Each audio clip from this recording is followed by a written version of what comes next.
Welcome to the Learning Project Network, where we learn through stories to make a change. The Learning Project Network, an organization dedicated to social justice issues. We are dedicated to learning about issues that impact children, families, and communities to help start conversations that lead to solutions. We believe that through storytelling and peer support, individuals can better understand how experiences lead to outcomes. Hello, everybody. It's Stephanie with The Learning Project. Want to say Happy New Year. Yes, we made it to 2022, you guys. And we're coming back even stronger this year with Girl, Get A Doula. Let me tell you, I have met some amazing people throughout last year, but this year, let me tell you, it's straight fire. I am so excited to introduce to you guys Emma, okay? You know me, you guys. I'm always doing something, always talking to somebody.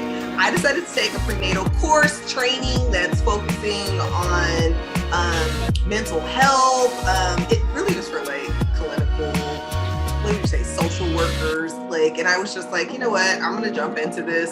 And I'm not a clinical social worker, but I sure want to learn, and I'm gonna try to hang in here with the big dogs. And it was successful, and I completed it. And I met an amazing person, Emma, okay? Emma Summer. Thank you so much for being here at the Learning Project. Thank you.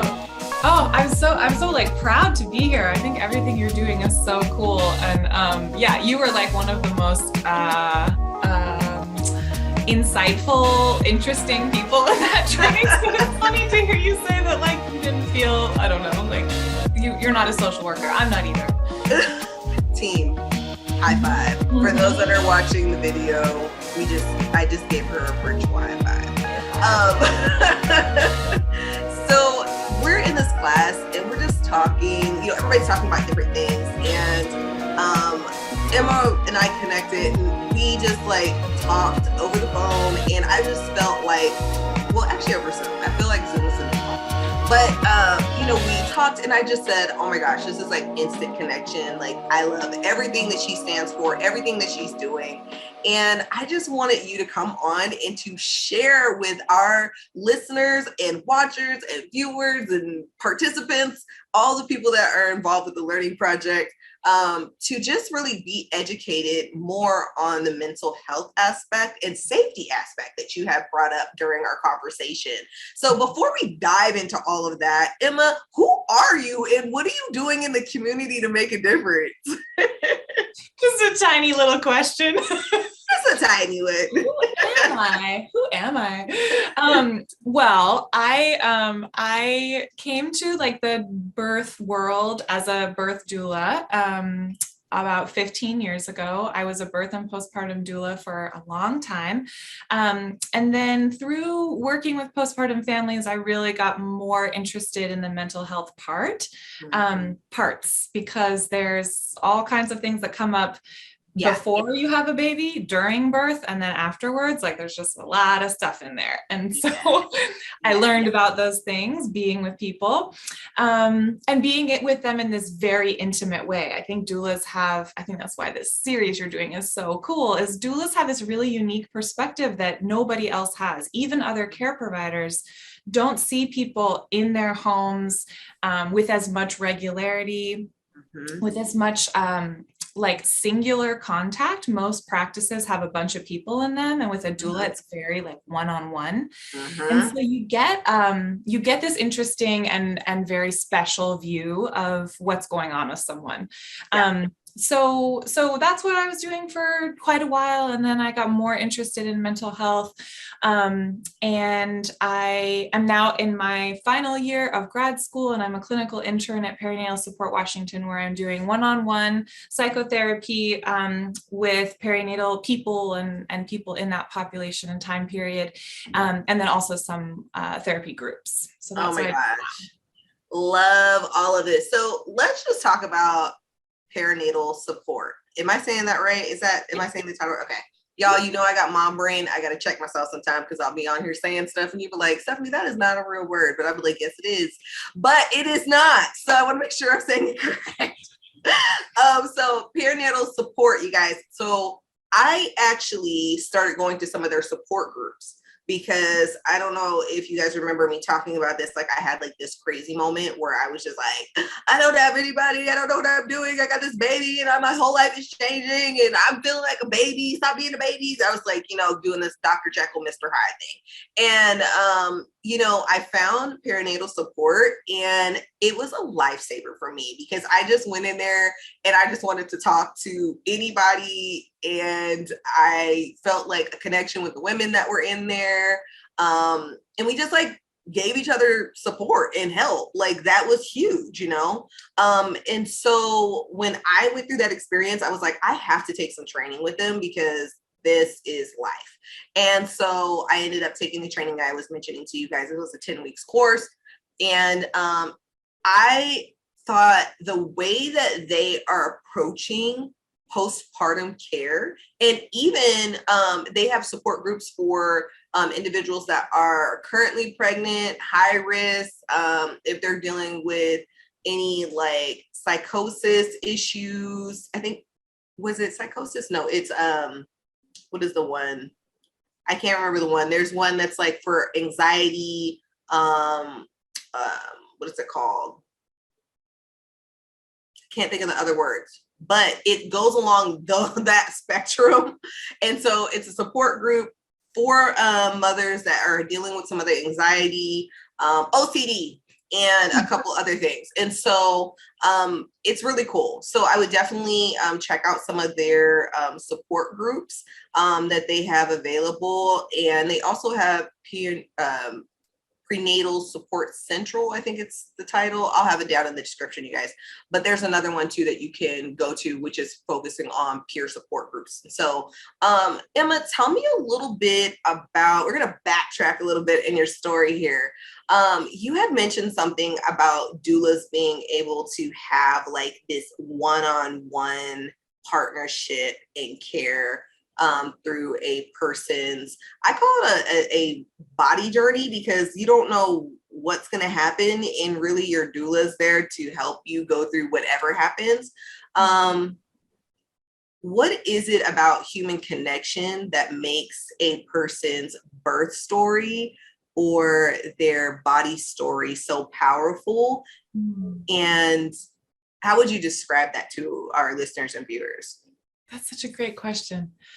I mean, I like, as a therapist, I think human connection is everything to everyone at all times. Like it's all relational, but also like research shows, and Penny Simkin, one of our like founding mothers of the doula profession, did, I think, just one or two like real research studies, and one of them was around what women remember 10 years, I think, like 10, 20, like long ways out, what women remember about their birth.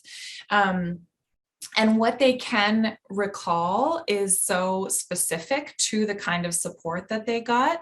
And it's also not tied to birth outcomes. So if you have good support and you feel listened to, respected, safe, you can have really challenging things happen in the course of your labor and postpartum and like come out the other side okay. And so, yeah, so it's like, that's the stuff we can't avoid. You can't avoid, you know, diabetes necessarily. We both had diabetes. Yeah. You can't avoid that. You can't necessarily like eat or exercise your way out of that. But the support you have throughout can really make a difference in how you like metabolize the experience. And that's really the difference in like who develops PTSD and who doesn't, and who develops birth trauma and who doesn't, is the people who take care of you and the way that they care for you. Oh my goodness. So you guys, you know, I'm trying to keep myself together right now because, you know, I'm a talker. I make all the noises like, yes, all that stuff, because you know what? It hits my soul. It hits my spirit. It hits my soul. And we are not taught at a very young age about caring and supporting for one another and really what this journey looks like. And a lot of times when we are talking about people's birth journeys and their trauma and different things that they face, I love that you said, like, We have no control over this. I literally think of some of the pieces in my birth story that I went through, and it's like driving a car and you know you're about to hit a tree. You need that, not parachute, y'all. We need airbag. Airbag. That's like a parachute, but it's not. It's like a parachute. Like a parachute, but it's not. But if you were jumping out of a plane, you would need a parachute. So I had it both covered. So you need someone, thanks, thank you. You need to have people like that are going to help embrace that impact. It doesn't mean that you're not going to have the impact, but when you hit, what's going to happen? Who's going to be there to help guide you, support you, and protect you? And I think one of the things we tend to think, you're like, well, doesn't this person have a spouse, or doesn't this person have a husband? They go through the same stuff too. My husband always says, like, I literally feel like I went through PTSD watching you like go through birth, because there was nothing I can do. And like when you were in so much pain, it literally like sent me in a spiral, like it almost like froze him, because he was like, what is this? And we had our doula, she worked with us every Thursday. We were doing our little prenatal courses. We were practicing, rolling on the ball, breathing. And he's like, you can do it, babe.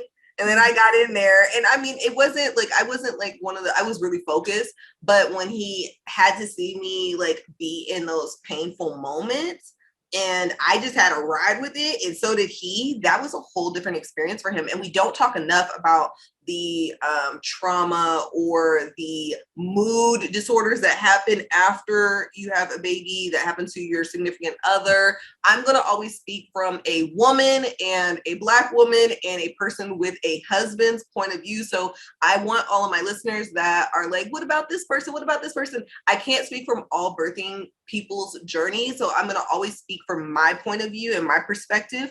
And that is not to exclude anybody, because I want their stories to be pure and not tainted.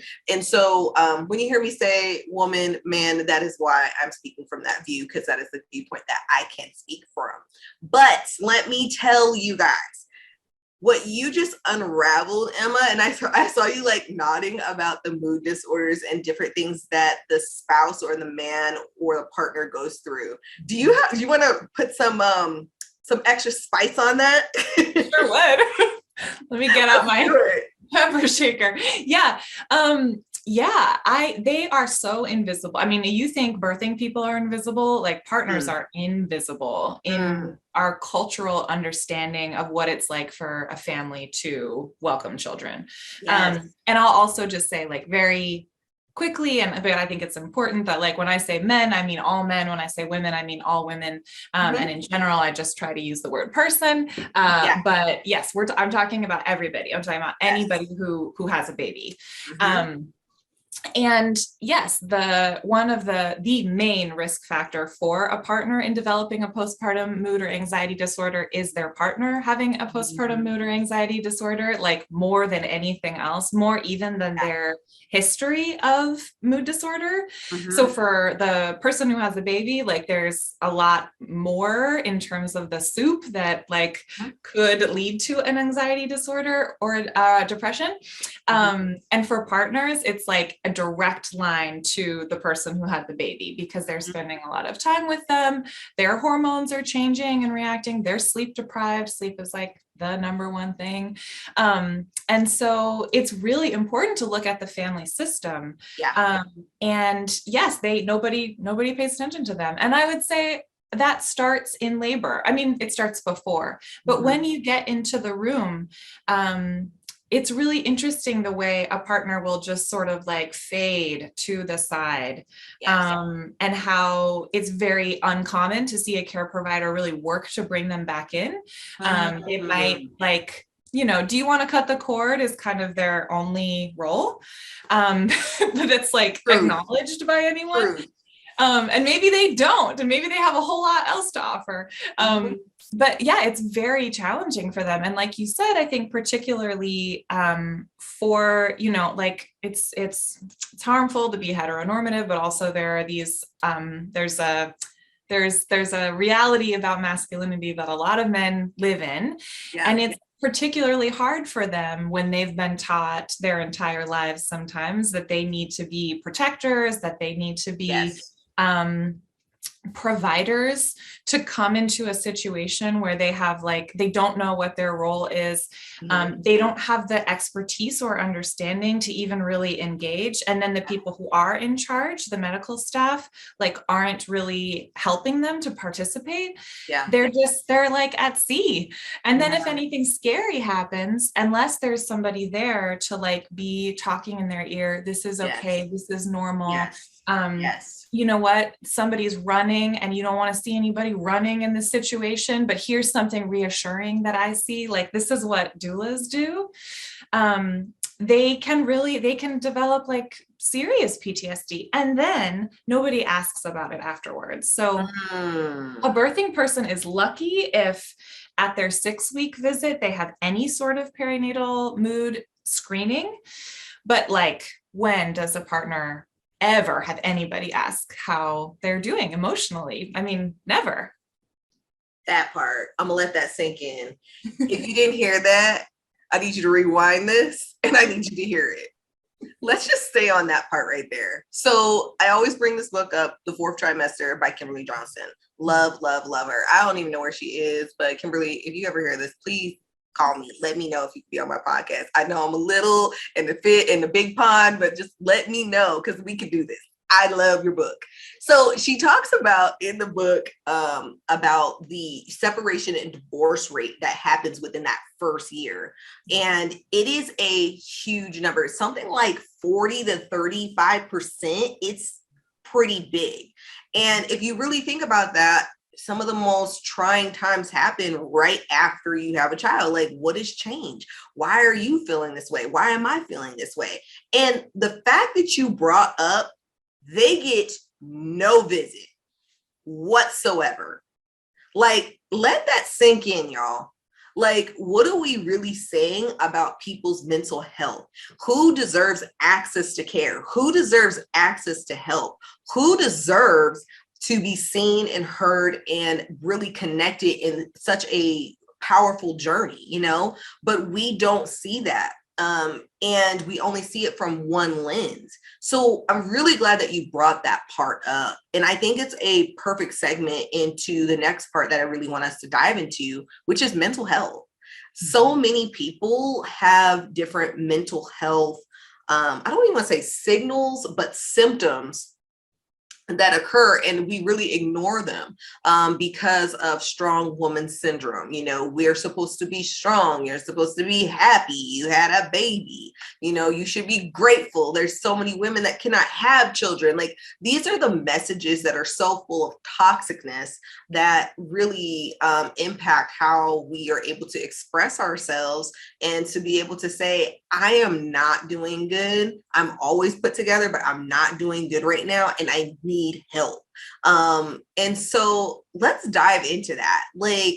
What does mental health really mean to you? And what does it mean specifically in this world of our bodies and journeying as birthing people? Well, I mean, yes to everything you just said.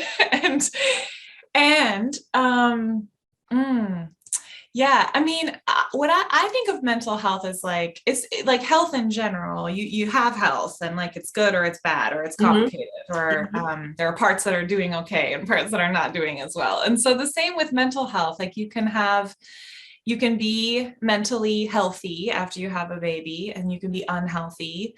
And for me, that entire access is around support. So basically, if you have support, you'll probably be okay. Yeah. And if you don't have support, it's going to be really hard to be okay. And the level of support you need right after you have a baby is something that I think Americans in general just don't have a concept of. Yes. We don't understand how much postpartum people need. in terms of their physical care and recovery, in terms of sleep support, help with the baby, help with the house, help with your relationship, help with your emerging identity. I mean, it's like the process is identity formation. And that's like really deep work to be doing when you're also exhausted and hungry and like your body is crazy. And so I think mental health to me is like, I mean, it's really just like, how much support do you have? But it's also, I think, if I had to really like distill it to one thing, for me, mental health is like, how much are you suffering in this time? Like, if you have suffering around anything, around how worried you are, how sort of obsessive you are, how tired you are, how little time you have for yourself, all of those things are indicators that you need more support, and more support usually means better mental health and like more healthy people. Oh my goodness. So let's just like gnaw on that for a second. Sure. We have gone from a society that is all about we to all about I. Yeah. And because we've done there's so much damage that has been done in the full spectrum of the world. Children don't feel supported. Women don't feel supported. Men don't feel supported. Grandparents don't feel supported. Elderly people don't feel supported. People with different intersectionalities don't feel supported, don't feel heard. We have gotten to a point where support equals weakness. And we have to reverse that conversation and say that support equals strength, because it takes a strong person to deal with their crap, right? It takes a lot to say, I am not myself, and I need somebody to help guide me out of this wilderness.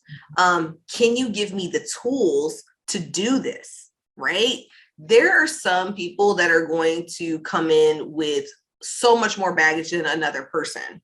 And that person that doesn't have as much baggage will say, well, I'm not like them, so I don't need that kind of help. You know what I mean? And then next thing you know, you're at Christmas throwing the pies. Like you don't know why, but you're all done with everybody and you want them out your house. Like you can't wait till you crack to get that help. One of the most important things for me when I had my daughter was I had a counselor lined up. I had like acupuncture. Like I was focusing a huge part of my life on my hormones because I went through so much infertility. I understood the power of hormones. Hormones can make you go into some dark places. And so I got really, really focused. I already had a game plan, payments done, everything was ready to go. But I still felt myself resisting to go to these things. Like I would go to my counselor and I'd be like, oh, I'm fine. Like, I don't even know what to talk about. The baby's crying. I'm sleeping. Jason's got the baby at night. Yeah. She was like, oh, it sounds like everything's going perfect. I was like, yeah, it's perfect. And then like 2:00 in the morning, I'm like, one night I was like, something's not right out. I was going I don't know. Yeah. You know, these are the things that, again, like it's not saying you won't have them, but when you have them, where do you turn to and what do you do? That is a huge thing. We talked about some of the other things that cause mental health issues during your pregnancy, which is, for us, we have this commonality, which is gestational diabetes. We don't talk about all of the different things that can actually happen when you are pregnant that really can put you on edge. I was like, I had a really good pregnancy. I felt like I was super happy. I was all like, yay. And like literally towards the end of my pregnancy, I got gestational diabetes. And I was just like, oh my gosh, like this is ridiculous. Like, I don't even know. So at the hospital in my area, all the dietitians, they had moved them. I don't even know how, y'all, I'm trying to go off of mom brain. Okay. So I don't know really what she even said, but this is the part that I remember, which is they're not there anymore. And so we're going to give you a pamphlet. You read through it. That's crazy. Yeah. So get this. I had to have my dad, who unthankfully has diabetes. Okay. He came over, and my dad, anybody who knows my dad, he's like military, like old school, like down south. He comes over with a whole packet that he got from the VA. He's bringing me needles and the little needles, everything. Oh my gosh, yeah. So he's bringing me all this stuff, and he's like, all right, this is how you do this, and this is how you do that. Now I want to watch you do it. Now you do this, and like, let me have you write this down. This is how I write my numbers down. This, like, he was like, you have to understand how serious this is. Yeah. And we don't talk about the seriousness of gestational diabetes and how it actually impacts your life.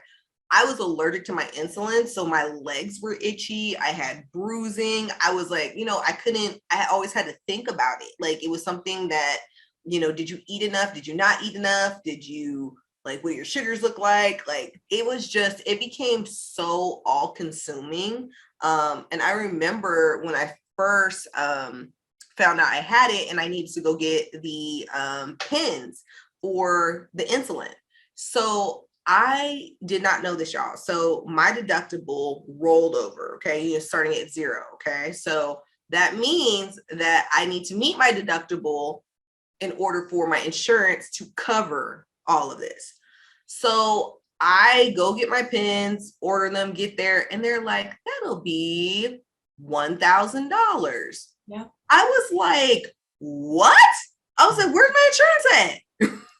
And I was like, my husband works for the hospital. Like, I'm trying to pull all my cards out. Like, my mom does this. My husband does this. I'm a podcaster. Do you know who I am? I'm a podcast. I would just sing anything.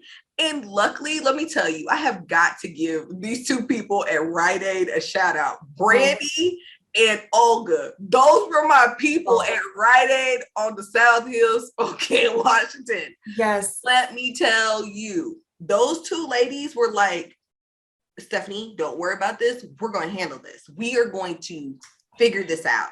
And so Brandy, she goes over and she's like, listen, there's this coupon. You get 5 pins for like $99. We need to find this. So we're looking for this. And she was like, I cannot find it anywhere. Go to my doctor. My doctor's, I think the medical assistant, she was like, hey, I know where it is. Here it is. So anyways, I'm going to put that link down below as well. And all the pins are $99, 5 for $99. And so for some people, that's still a lot, right? Exactly. But let me tell you, $1,000 to $100, that like made all the difference. And so I was able to get all my pins, but we don't talk about the stressors that go in to when you start getting diagnosed with stuff during your pregnancy. I know you have a lot to say, Emma. Like, let it.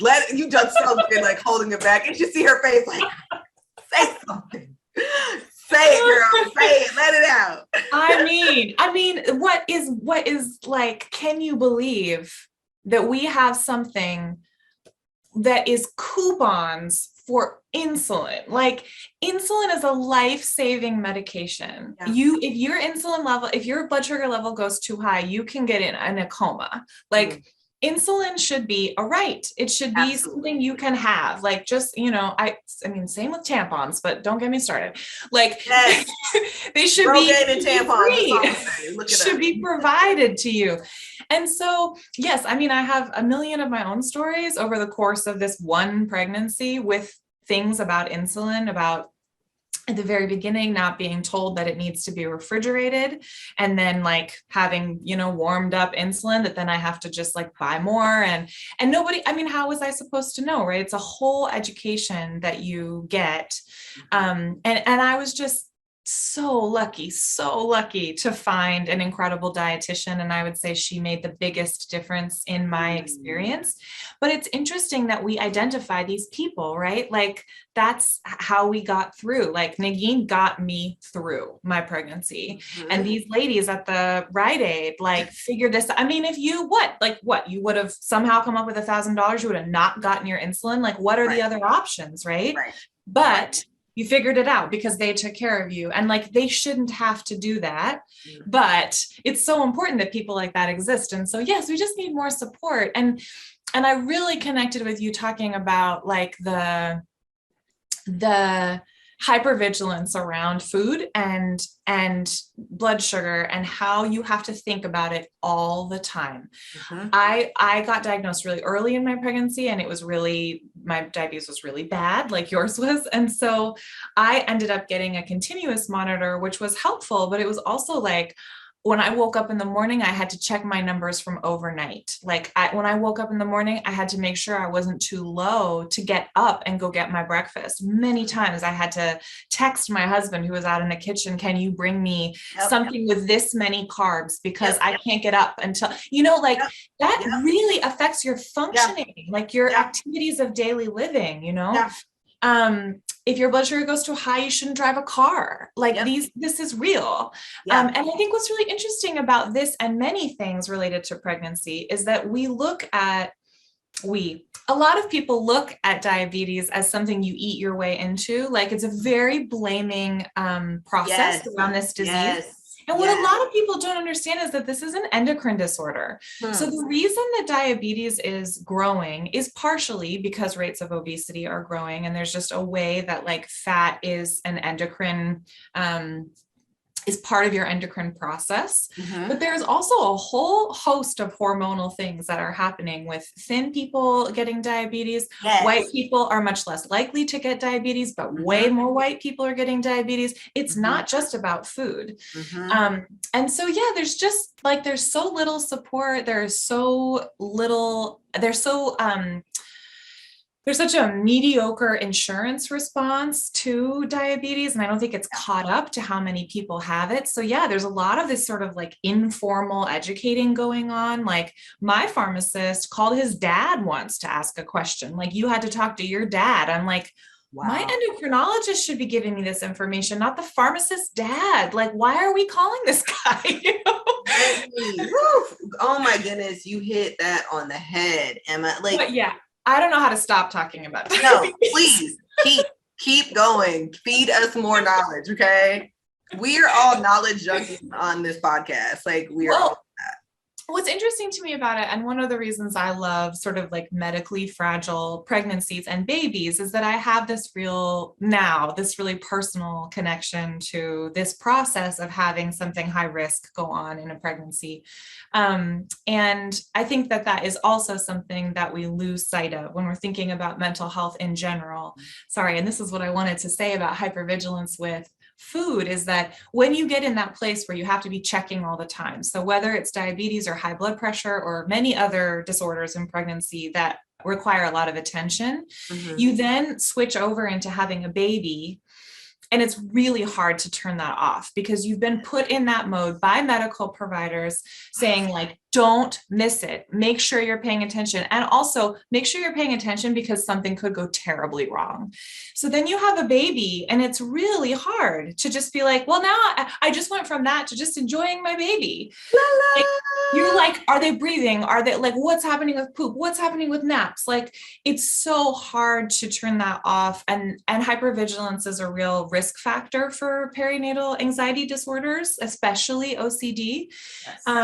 So these things that, like in my dream world, there would be a counselor like attached to every OBGYN. There would be somebody there to say, hey, this is a huge risk factor for you. How are we going to move through this so that afterward you can let this go and you can process this experience that you've had? There's nothing like that I know of. I've never seen something like that. But you need that kind of support to like move it through you and get it out.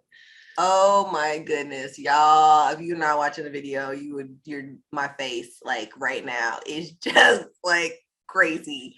Because let me say this much. I'm going to hit on a couple things. One, the food thing, eating before you get out of bed, huge thing. I literally would have string cheese and beef sticks and cheese everywhere. Right. Who eats that much cheese? People with diabetes. Diabetics. People with diabetes eat that much cheese. So cheese and beef sticks always by my bed. Always. Must. Two, when I had my daughter, I actually felt crazy if I did not eat every 2 hours. Like if I did not eat every 2 hours and eat the way I was eating prior, I would go nuts. Like I was just like, oh my gosh, I need to eat. I need to check my numbers. But they were like, you don't have to check your numbers anymore. And I'm like, why? Yeah. And they're like, yeah, it's just, you don't need to anymore. And I'm like, well, then I'm like, oh my God, am I going to go to sleep and I'm going to have a stroke or no, you're better overnight. And when does that ever happen?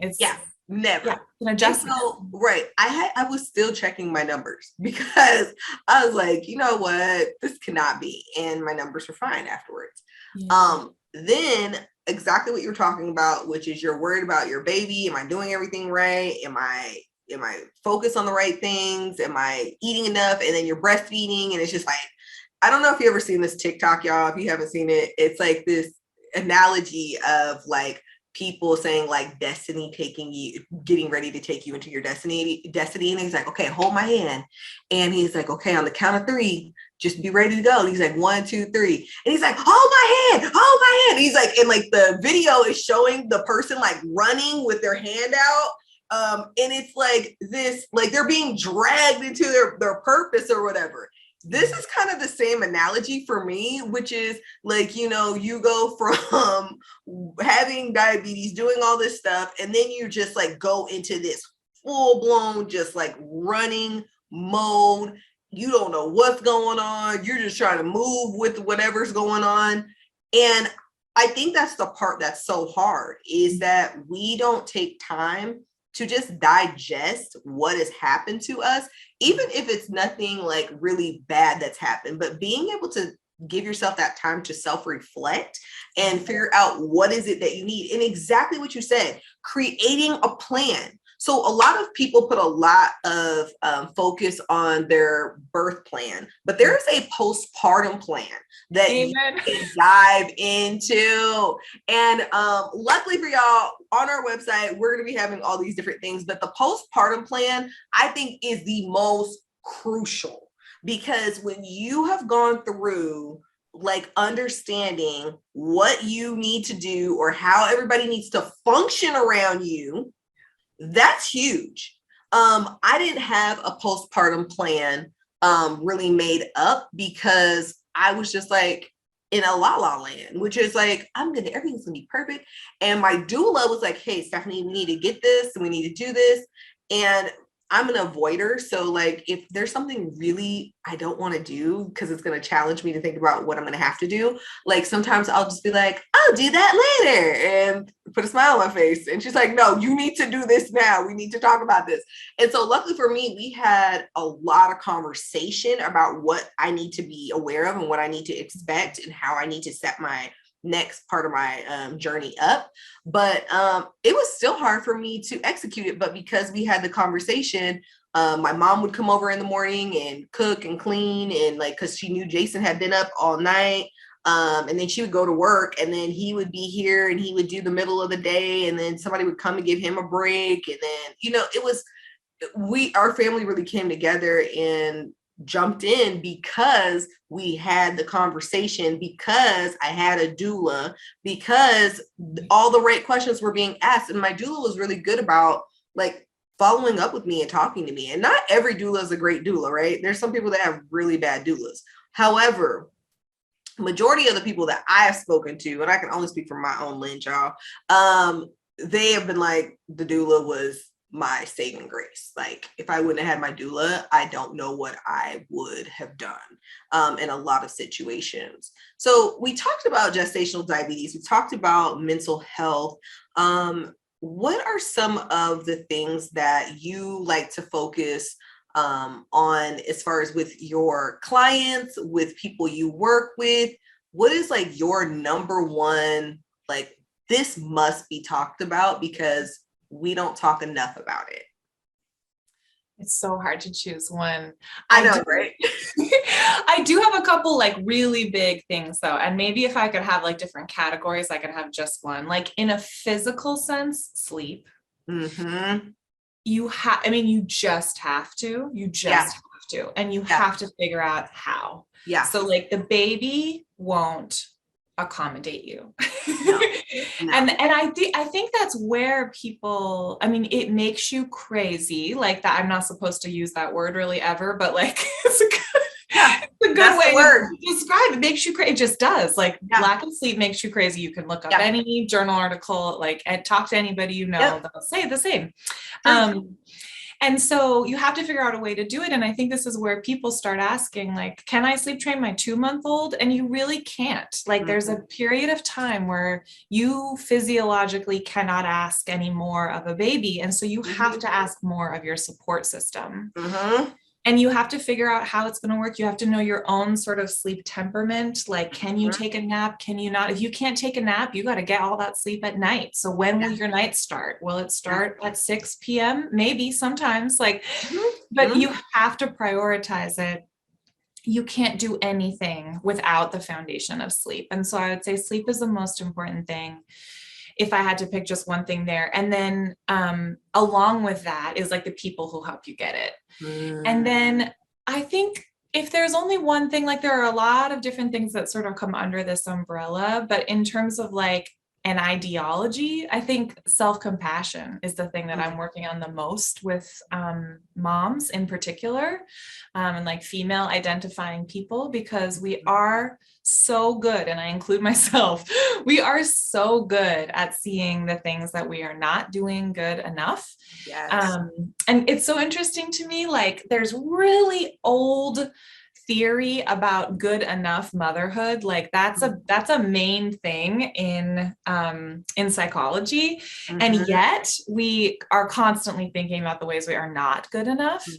So like the good enough mother is something that I talk a lot about with clients, because it's about like the reality, like the real place that you can be, and how you can subtract some of the ideals that have been really like placed inside of you from growing up, from your own childhood, from media portrayals of moms, like all of these things that are truly impossible, impossible to keep up with, and that will like destroy you in the process. So whether it's about, I mean, whatever, if it's about what you're feeding your baby, it's about whether or not you go back to work, it's about what your body looks like after your baby, it's about how you're caring for your other children. That's a huge one. Like how you're integrating your birth experience, and whether you got to give birth the way you wanted to, like whether or not you breastfeed, so many things. We're so good at being like, well, this is something I did badly, or this is something I wish I had done better. And it's so uncommon for me to talk to any clients who are like, you know what I did really well today, or like, you know what I did for my baby today that no one else can do. Like I'm doing it. And so I try to be that voice for them. And it's actually not really like what you're supposed to do in counseling. You're supposed to be more neutral, but I can't help myself. With women. Oh my goodness. Like I have to like take a step back. And I hope you guys all have to take a step back and listen to what Emma just said, because not only was that poetic, but it was grounding. So many times we miss these opportunities to see the best in ourselves and to see what we're doing good for our baby and our families. And we may not be the most traditional quote unquote mother, but you have to own what you have and what you're giving to your family, and be assured that what you're giving is what your child needs, right? And I constantly remind myself every day, like, you're doing the best you can with what you have and where you're at. And if you're not feeling that you're doing those things, what's one thing you can do to make a step towards what you want it to be, you know what I mean? And really embrace yourself on that. But my best friend, she always like affirms me, like, you're such a good mom, you're so doing so good. And I'm like, girl, yeah, whatever, you're just saying that because you're my friend. She's like, no, really, you're doing good. And instead of me receiving that, I reject it, because it's like, that's not the truth. You're just saying that because you like me. But what I've been rephrasing my words are, you know what, like when I find myself saying, no, I'm not, like, you're being whatever, I say, you know what, no, let me stop. I'm going to take those words back, and I'm going to receive everything that you are giving to me right now. And I appreciate it. And I receive it. And just like really stopping myself and being like, no, you will receive the positive pieces that are being given to you at this moment.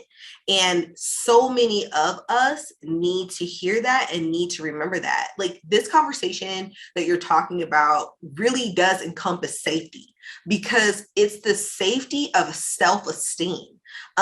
When you become a mother, or you even go through like a miscarriage and you have different experiences with your body, it really transforms the way you see yourself, the way you feel yourself, and the way you know yourself.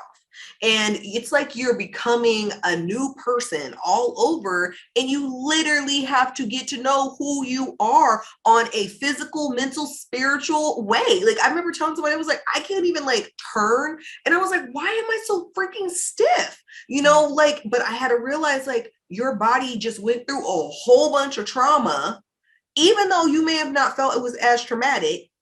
And you have to accept that, embrace that, and then you have to know how to handle that and make that transition take place.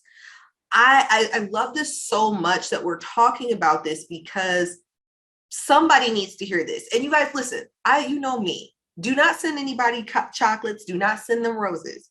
Do not send them any material things. Send them something that's going to feed their soul and mind. Take this time to send this to somebody that you know needs to hear this podcast, because that is what the Learning Project is all about. This is what Girl Get A Doula is all about. It's like learning about things and then sharing those things with other people, because you don't know where they are mentally and physically, and they may not be saying certain things, and they don't want to say anything because it's just like, they don't want to look weak. They don't want to look like they're being needy. And that is not what we need. This conversation also reminds me of a novel that I had, part of a storyline that I read by called Finley O'Connor. Okay, so in this book, they have this woman. She has no name. She is the mother, she is the wife, she's the daughter-in-law. They always refer to her as this, right? And they talk about how dainty she is and how pure white her gloves are. And she's doing all this stuff. And, you know, and it's this idea of like, what a good mother she is, what a good daughter-in-law she is, what a good wife she is. And at the end, she's just like, she doesn't want to do this anymore. And I was on this like whole train of like reading about women that were rebelling against the like their callings or their roles. And so I'm here for it. Yeah. Anna Karenina, anybody, you know, at the end, she says, vengeance is mine, and she jumps in front of a train. Sorry for those that haven't read it, but she's like, I'm not going to be owned by anyone. Sounds a little dark, but these stories kept talking about how women are always owned by their title, and being a good mother, it basically shows your worth. And we don't talk about being a mother in progress and learning to be the mother you want to be, and not letting that title encompass everything around you. So there's such a bigger conversation around that. I wasn't planning to go in front of that, but let me tell you guys, like, there's so many ways that we can support one another, and we've got to get back to saying, she may not look like she needs help, but I'm going to offer it to her, and I'm going to keep putting it in front of her so that she knows that if she needs me, I am here. And you never know when you're going to get that call for somebody to say, I need you. I just need this outlet to listen and for you to hear my voice. Emma, this has been an amazing conversation. Like, I hope you guys got so much from this. What is the one piece of advice, inspiration you want to leave our listeners and our watchers with today? Oh my gosh. I mean, I guess just, you know what I want to say? Tell me. I don't know if we swear on this podcast. You can. You can. We have babies up in here. We're like, I was telling somebody in one of my podcasts, I was like, I have my whole butt out. And all I was worried about, I was like, am I ashy? Like, no, you're not ashy. You oiled yourself very well. You go right ahead. You say what you need to say, okay? You heard it. If y'all don't like it, just fast forward this part and go to the end. If you have kids in the car and they're listening, you don't want them to hear it. Well, all I was going to say is what I wanted to say is like, you're doing a good job. It's just, we don't hear that enough. And I think it needs to come from so many different directions. And so like today, let it come from me, whoever is listening to this, you're doing a good job. Like you're a good parent, you're a good sister, you're a good friend. And I just always think about that Instagram song, which is like, girl, you're doing a good job. Girl, you're doing a good job. Have you heard the R-rated one? That in my head. That is hilarious. Anyway, that's what I was going to sing to you. That's my one thing. I think that's what I would say to people. It's just, you're doing a good job. Oh my gosh. Yeah, if you do not know that song, I think it does say a cuss word. It's like, she's like, uck them dishes, uck this stuff. Girl, you doing a good job, girl. You doing a good job. That's the truth. We're going to play that song at the end of And this. girl, you are. You are. Forget all that stuff. I never really understood when I would go to my friend's house and they had kids. I'm like, girl, why is your house so dirty? Yeah. Like, no, I get it now. I should have been, I eventually learned real quick, like, no, help clean up because, they need that. That's a friend. Yes. I'm so glad that you ended this conversation with that, you guys. I just love this conversation so much. Emma, I hope this is not the last time we do any work together, any conversation. Must do it again, you guys. Emma, if people are looking for additional support, where can they go? And what resources and information would you like to end out with? Yeah. So if you want to know more about Perinatal Support Washington, which is where I work and where we have some other like cool things happening, you mentioned some of our support groups.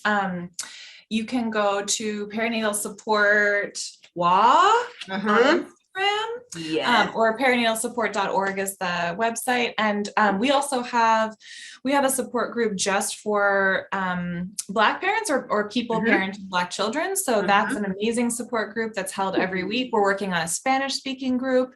And we have a bunch of different resources. We also have like peer support if people aren't looking for one-on-one therapy, because that's not for everyone.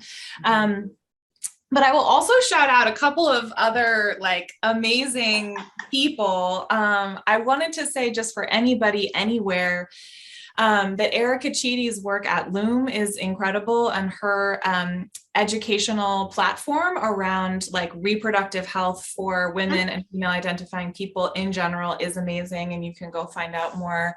It's Erica Chidi on Instagram, but Loom is all over the internet. And then I would also say, if anyone is interested in nutrition, that my nutritionist is incredible. And she, now that we're like Zoom everything, like anybody could see her. She takes insurance. She's amazing. And especially like for my little heart, like you guys with diabetes, if you need someone, she's wonderful. Her name is Nagin, and she's at Numena Nutrition, which is Numena Nutrition. Oh my goodness. Thank you so much for sharing those resources. You guys, for those that are driving, don't worry. All of the information will be down below. So share. Like I say, sharing is caring, you guys. This is our time to really reclaim our birth stories and reclaim our journeys and give our children a better opportunity to birth in spaces where they're accepted, where they're embraced, and where most importantly, they are listened to. So you guys, thank you so much again for listening. Emma, thank you so much for coming by. I'm so excited. You guys, I don't know what part of your life that you're in, what part of your journey you're in with your body, but know that there are so many different types of doulas. This year, we are going to be sharing so many doula stories and different types of doulas that are out there. And when all else fail and you feel that you are alone in this journey, remember, girl, go get a doula, okay? I'm sending you guys all the strength and love. Thank you so much for listening. Until next time, see you guys soon. Bye.